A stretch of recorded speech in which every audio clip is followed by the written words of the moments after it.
Hi everyone. So this video I want to dedicate it to talking about the things I wish I knew before we started the journey of trying to conceive. So when we started in 2015, I knew that it was going to be a little challenging for us to get pregnant because I do have PCOS. So PCOS does make it challenging for women to conceive because our body doesn't work the same way as everyone else. We have problems ovulating, we have problems creating follicles, which will then turn into babies or the eggs. So that makes it a little challenging. So the first thing that I really, really wish I knew before starting to try to have a baby was pretty much how everything had to be perfectly timed. When we started the journey, we thought it was okay, take the medication to ovulate and then have intercourse, and boom, we would get pregnant. Oh, were we wrong? I wish it was that simple. But unfortunately, everything does have to be timed. I'm sure you've all seen the videos. I'm sure you've all seen in the movies the whole I'm ovulating now. Come on, let's get to it. And boom, they get pregnant. It's not that simple. Unfortunately, we don't know exactly when a woman ovulates. We can estimate, but we don't know the exact timing. So that's why when we started the journey, they suggested to us, okay, take the medication from day 1 to day 5 of your cycle, and then pretty much have intercourse every other day from now on. So we did that. We did that for the first couple of months. And unfortunately, none of them work. So timing is everything. Um, we try our best to have time intercourse, but unfortunately that didn't work for us. The other thing that I really wish I knew when starting this journey was the amount of things needed to try to conceive.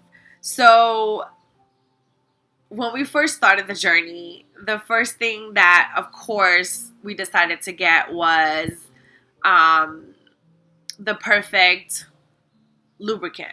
So at first, I didn't know. I thought you could just use any lubricant to help you, make things work.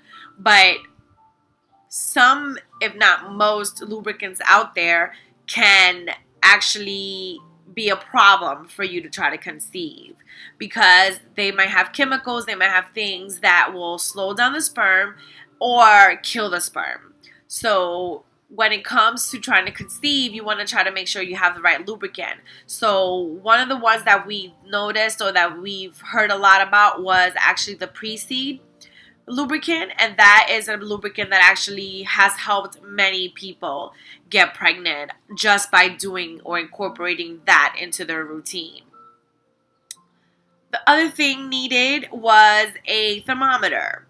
So you were going to need a thermometer to be able to pretty much track your cycle in terms of your body temperature. So depending on your body temperature, you can determine when ovulation is about to happen, so that you can have intercourse during that time. Then from that, all the test strips that you need to also find out when you're ovulating. Like I mentioned before, we don't know the exact time, but with these tools do help us be able to tell a little bit more when we're ovulating because there are different indicators for that. So you get a whole bunch of test strips because it's not just testing once a day, because you could be at a negative in the morning, in the afternoon you can be at a so-so level, and then in the evening time it's like it's go time, and then right in the morning next day you're done. So back to the timing is everything. And then the other tool that you get pretty much at the end of your cycle is the test things for pregnancy. All the tests that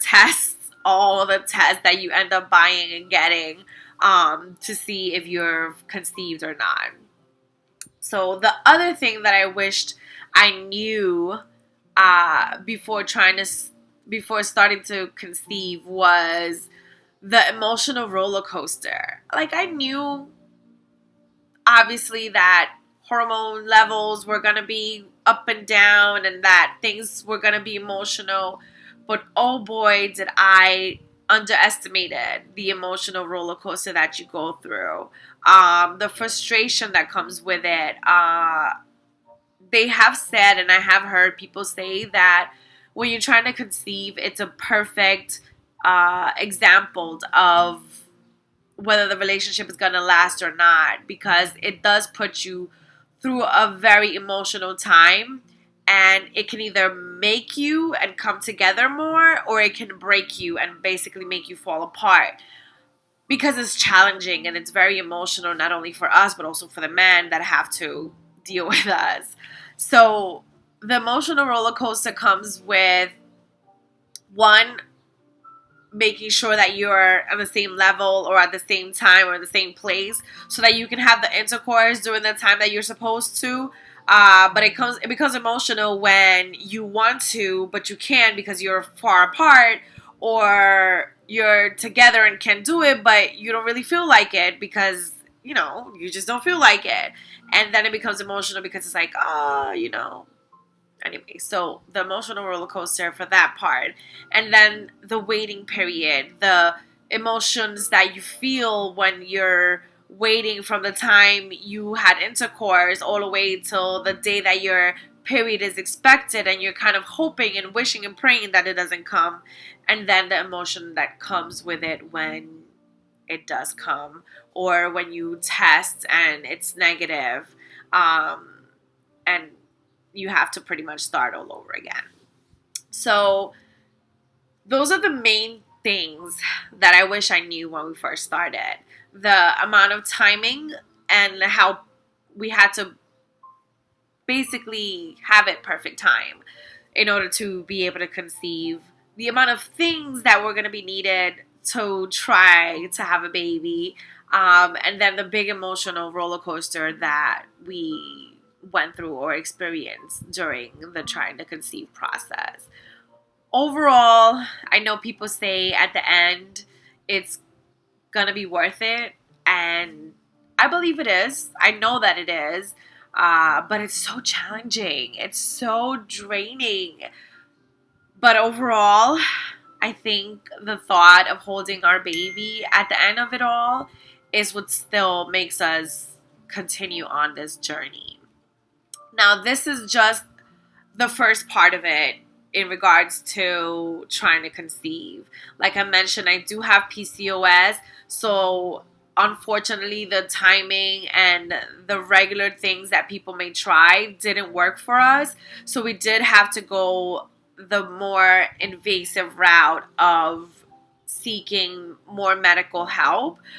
So at first we did try IUI, which is pretty similar to intercourse. The only thing that changes with the IUI is pretty much that we do get monitored more to be able to find out when I'm ovulating. So with that, I pretty much go into the doctor's office every other day. They do an ultrasound to check for follicles growth, to see how many are growing, to see what the medication has been doing in terms of making sure that I do develop follicles. Then we go in to do a trigger shot that basically helps me make sure that I ovulate. And then within 48 hours of that, we go in to use his sperm and basically use a catheter to make sure to get it as close as possible to my uterus, so that they can, the eggs meets the sperm at the perfect timing. So that unfortunately didn't work for us either. We did maybe 6 or 8 rounds of that, and unfortunately that didn't work for us. So we had to go even a step further and do IVF. So with IVF, Oh boy, what can I say about IVF? It's even more challenging and even more emotional because you do have it takes the fun out of trying to conceive. It really does. In the aspect that now it's not about intercourse or anything like that. Now pretty much the doctors take over and everything does get even more timed, even more monitored, even more um, emotional because now you're injecting hormones to be able to help the body do what it needs to do. So with that, you need even more things. So all of this are the things that I really wish I knew before we started the journey. Not that it would have stopped me from continuing on this journey, but it at least I would have been a little more prepared, and kind of gotten my hubby prepared too in terms of saying it's gonna be a ride, so hold on.